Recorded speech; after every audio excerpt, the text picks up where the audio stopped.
Sagalee isaa amma ijoolleen kuni hundi bira hawwattoota. Mana barumsaa lafa barataan kufee jiru. Barataan kufee jiru. Garuu immoo dorgommii waan ta'eef barataan qabxii lama caala. Akkasuma kanaaf maatii barattootaa illee barattoonni amma hundinuu badhaafamtoota hedduu himachuu ni ta'a. Maaliif barataan kun dorgomee dhufe. Dorgomee dhufe. Mana barumsaa kanaa dorgomee dhufe. Barataan dorgomee dhufe hin dhufu. Garuu qabxii mancaa.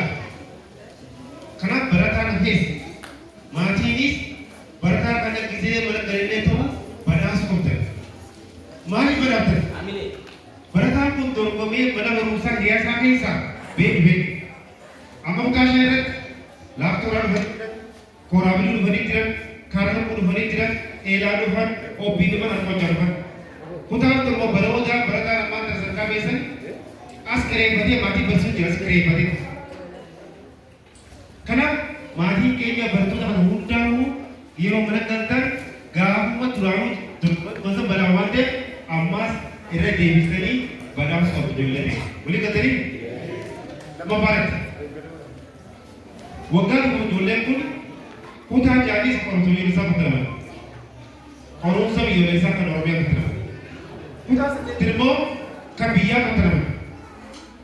Kutaa saddeet akka durii afaan tokko daga malee kan naannoo Amaaraa fayyadamtus, kan Oromiyaa fayyadamtus, kan Tigraay fayyadamtus gaafii tokko. Sagalee isaa. Mucaas. Kan Oromiyaa fayyadamtus, naannoo Tigraay fayyadamtus, kan Amaaraa fayyadamus gaafii tokko. Maaltu adda? Afaan qofa. Kanaaf yeroo dorgoman waggaa dhufuutti akka biyyaa dorgoman. Akka Itoophiyaa dorgoman. Maal dorgoman? Bultii addaa federaalaa keessa dorgoman. Bultii addaa federaalaa. Bultii addaa federaalaa jechuun bultii addaa sabaa fi sablamni Itoophiyaa keessa itti baratu dorgoman ijoolleen kun. Waggaa dhufuutti itti federaalaa. Kanaaf achirratti ijoollee kana sirriitti jajjabeessuudhaan qo'achiisuudhaan illee haala hojjeesinaaf.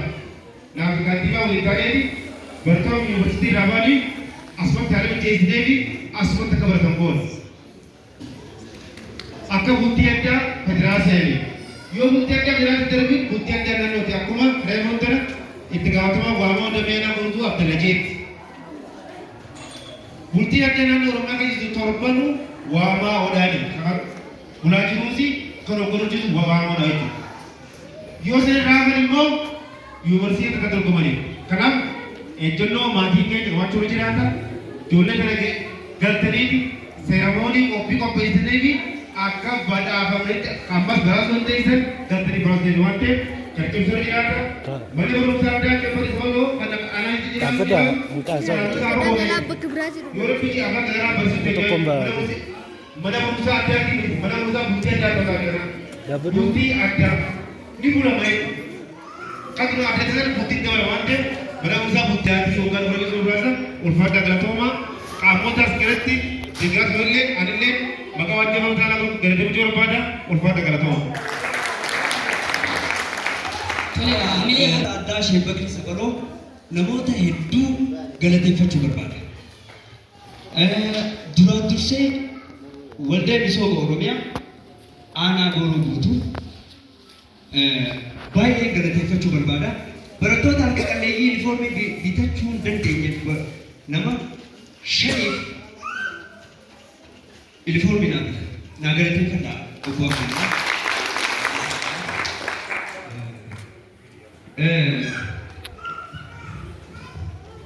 Badhaasni inni qabu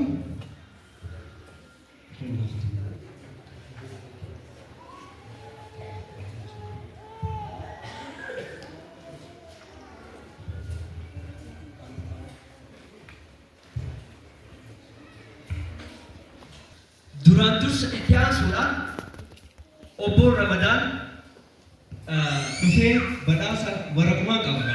Waan qabu akka kabajaan harkaa fudhatan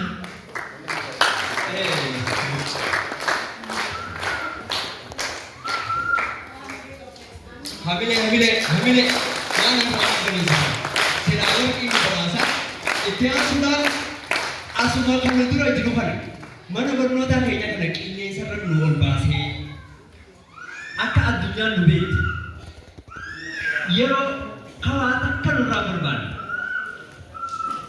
obbo Abdii Saadiq kominikeeshinii aanaa godhuu guutuu naa galateeffata isaatu yeroo jalqabaati qilleensa irra nu ol baase manni barnootaa kun akka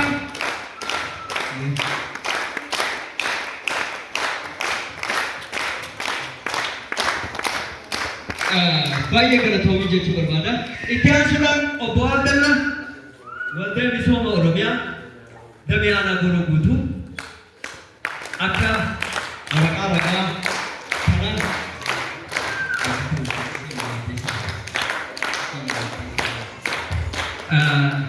akka baay'ee galatoomaa manni kun fuulduraas isin malee kan biraan qabu Waldaa Misooma Oromiyaa jennaani sagantaan teenya kana fakkaatti gara keenyaan xumurree jirra nagayaan naaf galaa baay'ee isin jaalladha barattoota kiyyaas nagayaan naa galaa maatii hogguu galtan ijoollee tana naa badhaasa dhaabsanii